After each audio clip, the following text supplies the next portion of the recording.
All right, hi everyone. Welcome to Bleav in Bills. Adam Benigni, WGRZ TV, and there he is, Sal Maiorana, the Rochester Democrat and Chronicle.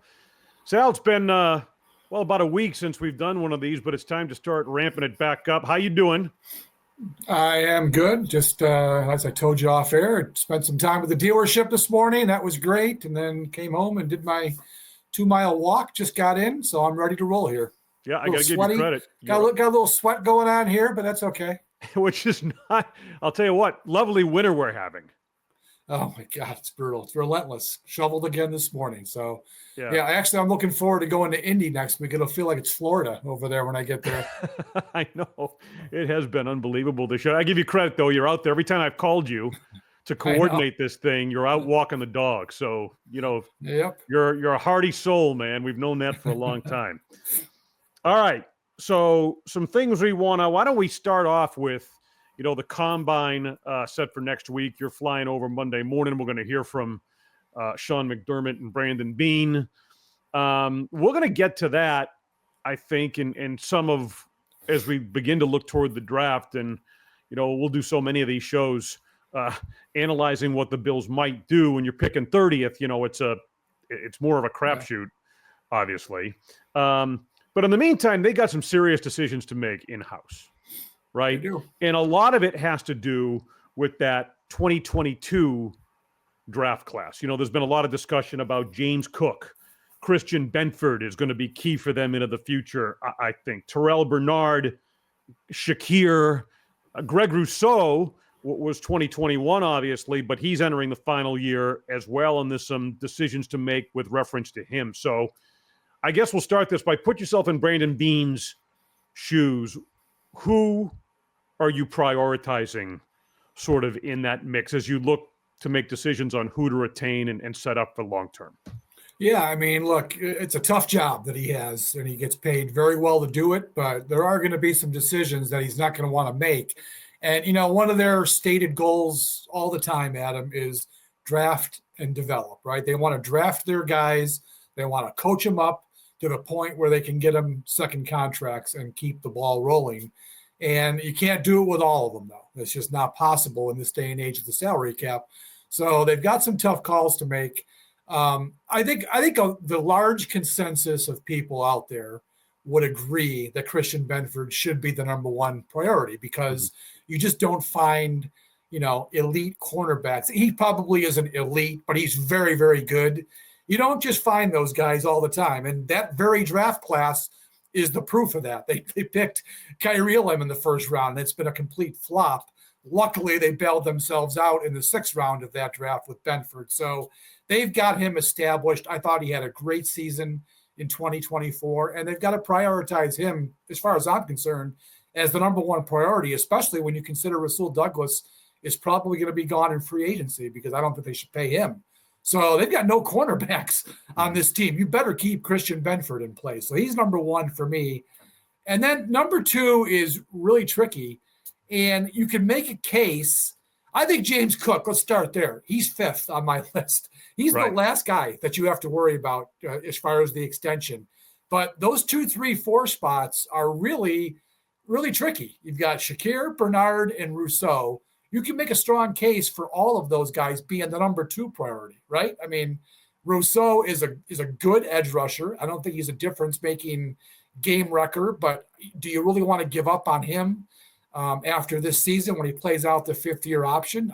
I don't know. I mean, $25 million is probably the going rate. It's a lot of money to pay Greg Rousseau when, he's probably not in that elite class, but I don't know if you want to get rid of him either. Bernard is one of your captains on defense. I didn't think he had a great year, Adam. We could talk about that if you want. I mean, he's an important player for them, but he was not the same guy, I don't think, that he was in 2023. I thought his level of play came down a bit. So what do you do with him? Do you firmly believe that he's 2023 version, or, is he an undersized guy that may have already hit his ceiling? I don't know. And then Shakir is their best receiver at this point. Until they add to that group, you don't want to take a weapon away from Josh Allen. So I don't know. And then James Cook, who, like I said, I would move on from Cook unless he really comes back at a team-friendly deal. You can find running backs, I think. So I don't know. Can they get all 5 of these guys done with their salary cap situation? Probably not. But they've got some tough decisions to make for sure. I don't have a problem with them letting this play out on a couple of them. You know what I mean? True. I mean, Yeah. you went through and kind of outlined all of them. I think you did a good job of doing it. I agree mostly with what you said. I feel like, beyond Benford, who is obvious. And oh, by the way, he's going to be expensive. If you want to get him done, now the projection's upwards of what, $22 million, right? Given his numbers and level of performance. You talk about a home run and a 6th round pick for Brandon Beane. That may be one of his best picks ever.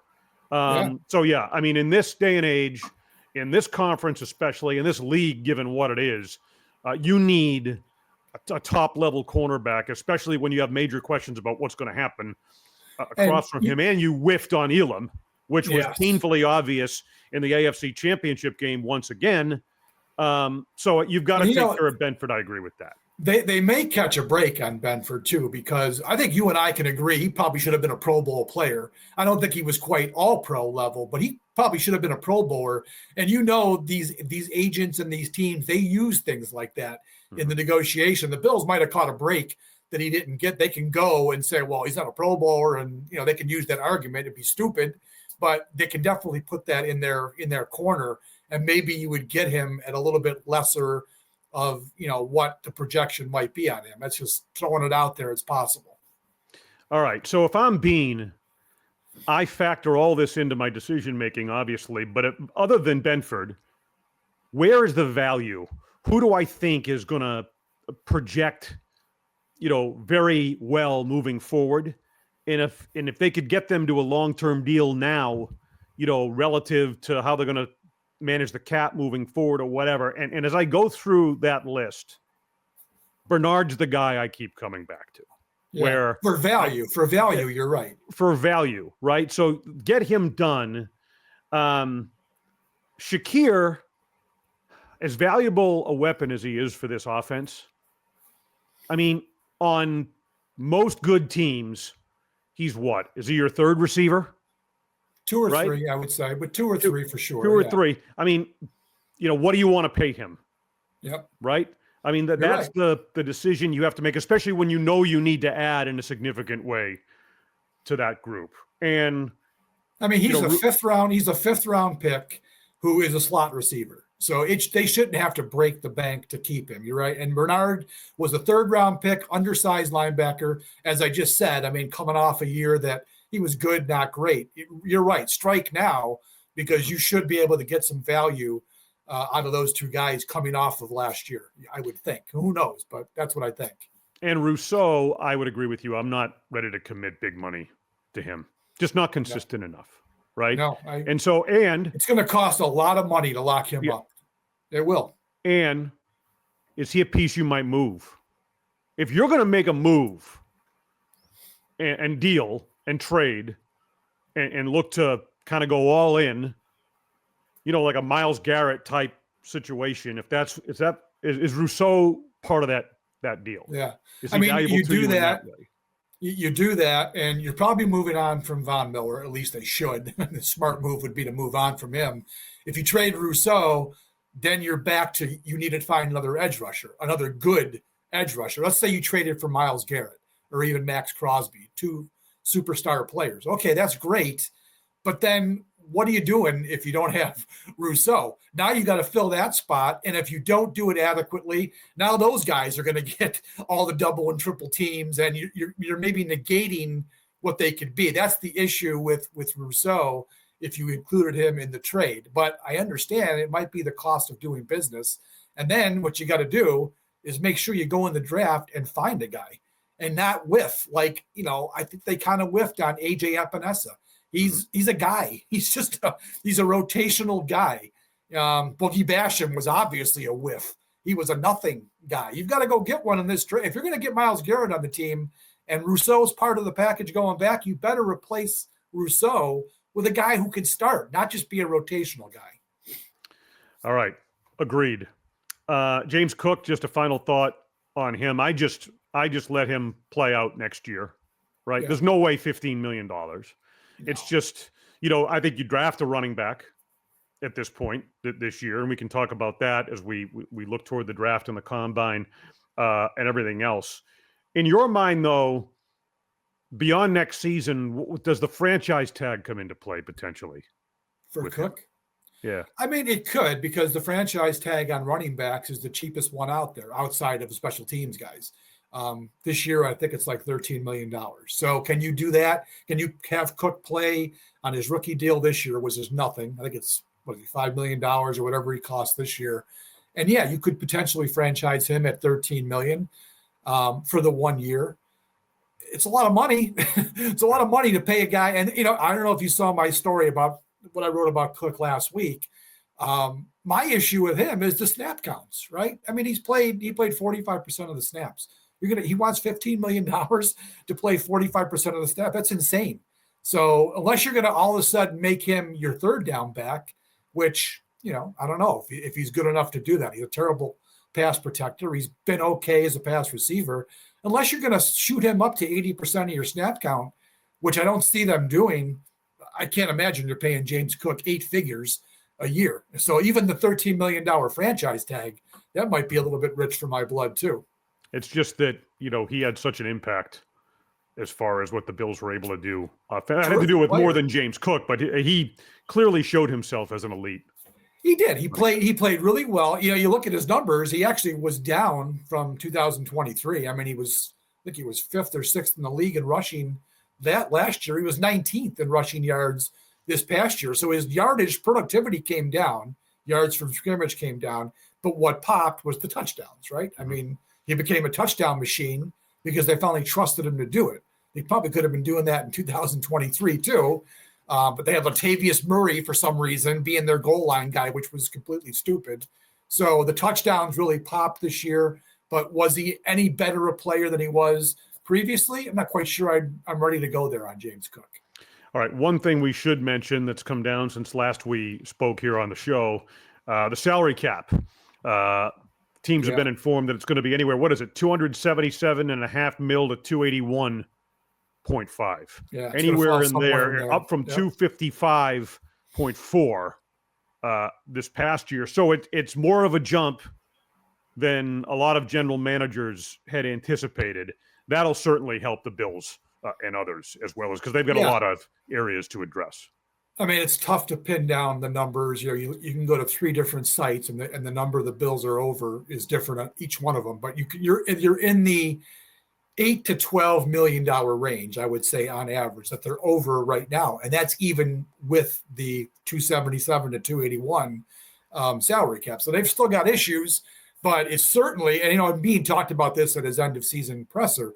They're certainly in a better spot than they were last year when he had to trim. I forget what the number was, but it was a massive amount that they had to get off the books. So they're in better position, and they definitely have a couple, I think, pretty obvious levers to pull. And Von Miller is clearly the number one guy that you get rid of. Mm-hmm. So they're going to be in decent shape. And, he says every year they're not going to be big spenders in free agency, and then they end up spending in free agency. So he'll find a way to do it. But again, this year, though, those contract extensions that we already talked about are definitely going to chew into what they can do on the outside free agent market. All right, so we'll get into much more of that. First, a quick word from the sponsor here. Bet Online is the world's most trusted betting platform and your number one source for online betting in 2025. Largest selection of odds on everything from the NBA, as well as college hoops, NHL, and the UFC. Bet Online, the game starts here. So it's wheels up for you, Sal, Monday morning. You head for Indianapolis and the scouting combine. General Manager Brandon Beane, head coach Sean McDermott are going to be having their news conferences there. And so a lot of these questions and issues, it'll be the first time we've really had the chance to speak to them. The media has since their end of season news conferences. And then you begin to look toward the draft. And I'll tell you what, I mean, I think there's 3 areas for me. Defensive line is the biggest. I mean, that's just been borne out the way this season came to an end. It's an obvious area. What the Philadelphia Eagles showed in the Super Bowl and their win over the Chiefs. The good news is that this is a very good draft for the defensive line. But the Bills also, I think, for reasons we just discussed earlier, I think cornerback has to be a priority without question. Receiver, they need to add, whether it's via the draft or free agency there. And with questions about James Cook, it would not shock me, not necessarily early, but I would like them to add a running back as well. As you head for Indy, kind of what's on your list for areas of focus for you? Yeah, to me, I mean, and when you talk about defensive line, I think you need to segment it because we've already talked about this. They're going to need an edge rusher, but to me, the number one priority is getting a defensive tackle. They have got to get bigger on the inside of that line. It's been a noticeable problem for them. Daquan Jones, he could be a cap casualty. I mean, you move on from him, they would say, I forget what the number is, but there is some decent savings there. I don't think they'll do that. But, there's a guy, 33 years old. He's just not the same player that he was before that pec injury early in 23. I thought he had a decent year, but you can be better than Daquan Jones in the middle. Ed Oliver just can't be who he can be without a bigger man next to him. And they don't have that. Dwayne Carter certainly isn't that player. He's 302 pounds. You need a bigger guy than Dwayne Carter. And I'm not even sure what Dwayne Carter is because I don't think he was very good as a rookie. He was only a rookie. Hopefully he gets better, but they need to be better than him for sure. I don't think you're going to re-sign Jordan Phillips. That'll happen in November, right? For the fourth time, they'll bring him back and whatever, and he'll lead the cheers and be Jordan Phillips. Quentin Jefferson, with Austin Johnson, I don't think they're going to bring those guys back. So they've got to get a tackle. To me, it's a first-round priority. I mean, there are some guys that some of the draft experts are talking about might be there at that 30th pick. Maybe Bean makes a trade up to go get one of them. I don't know what the plan is, but I think adding bulk in the middle of the line is really important. We've already talked about edge rusher. If you're gonna not get a Miles Garrett type, you're probably gonna then have to extend Rousseau, and he needs help. They got to have a guy that they can put on the other side of the line that can bring out the best in both of those guys. So I think edge rusher and, as you said, cornerback. Now, it doesn't look like it's a great cornerback draft, at least early. I think there was like 3 guys who are consensus first-round picks, and they're probably all going to be gone before the Bills think about doing it. I think second round might be the sweet spot to find a cornerback, but they need one. I mean, they're going to need somebody to be a starter, Adam. Now, I think the better route to find that guy is probably free agency.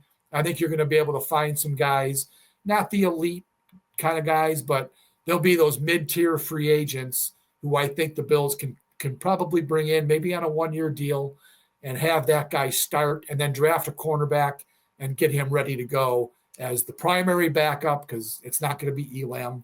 And then maybe he's your starter down the road. And as we said, that all hinges on make sure you get Benford extended. So those are the 3 areas that they really have to nail.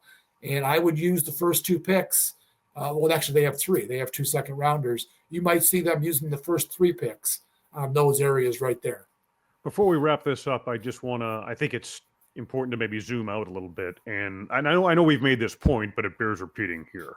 This goes back to the first AFC Championship loss to Kansas City, right? And it was obvious they needed to reconstruct and upgrade the defensive front, right? And so they've done that, and they still haven't ultimately found the answer. And I think what's important to point out, especially relative to the approach that the Philadelphia Eagles have taken, right, over the years and how that thing is built and what they were able to do with 4, right, and their win over the Chiefs. I mean, I think the point is this, that there needs to be a philosophical shift by Brandon Beane, his staff, Sean McDermott, whatever. Not that, I mean, they've built it for, I mean, they're nimble, they're quick, there's mobility there. They a lot of times can get to the perimeter, that side of a thing, those types of thing, but inside bulk, you said it. They need girth. It's that inside pressure that is so disruptive. And I think they've, in terms of their selections, they haven't emphasized size enough. And I think that's the model, and they've fallen short of that. And there needs to be that change as they look to build this thing moving forward. Really, throughout McDermott's entire coaching tenure, going back to Philly and Carolina as a coordinator, he has always emphasized he wants quick guys that can get upfield and, push the pocket, be disruptors in the backfield. And I think you need to play better at the line of scrimmage. It's great if they can get upfield and do all those things, but you need to hold the point of attack against these teams that are now focusing a little bit more on the running game, right? I mean, the league goes in cycles. And right now, the majority of the teams that made the playoffs, I think it was 7 of the top 10 teams that made the playoffs, 7 playoff teams were in the top 10 in rushing in 2024. There is an emphasis now on the rushing game. The Bills are an obvious example of that. So you need to be better at the point of attack. It's great to have an Ed Oliver who can get upfield because he's quick, like you said, and nimble and all that. But it sure would have been nice if they had picked T'Vondre Sweat in the second round last year when he was sitting right there to be taken. Instead of Keon Coleman, they could have gotten their huge defensive tackle right then and there. He ends up going about 4 picks later to the Titans, had a great season. That's the kind of guy you're looking for. And there are a couple of those guys that are in this draft. Who knows if they're going to be as good as him, but there are a couple of guys in that 330 to 340 pound range that I think the Bills just have to take a swing at. I agree 100%. It has to be a priority, and they have to go about it. And in terms of the type of player that they're drafting at that position, prioritize different aspects of it as we had discussed. All right, Sal Maiorana, nice being back with you here on the show. We're going to be doing these weekly, and I think we have multiples coming next week, don't you? I know that we're looking to have Marcellus Wiley, former Buffalo Bill, on the show midweek next week. That should be happening, and I think we'll be doing another show as well in response to some of what we hear from Sean McDermott and Brandon Beane as well. So we'll look for your coverage in the Rochester Democrat and Chronicle. We continue, by the way, on Channel 2 with Sports Talk Live every Monday night at 7 o'clock on WGRZ with Vic Carucci and John Scott. Travel safely, my friend. Yeah, what's going on with all these plane crashes. I'm a little worried. I know. Never really thought about plane crashes, but geez. And that one in Toronto was a little bit too close for comfort for us here. So, yeah, hope it all goes well, Adam. I won't be bitching about if I'm delayed somewhere. How's that? No, right. Don't. Fingers crossed. Sal, appreciate it. And look forward to talking to you next week. All right, Adam. All right. Thanks for being with us here on Bleav in Bills.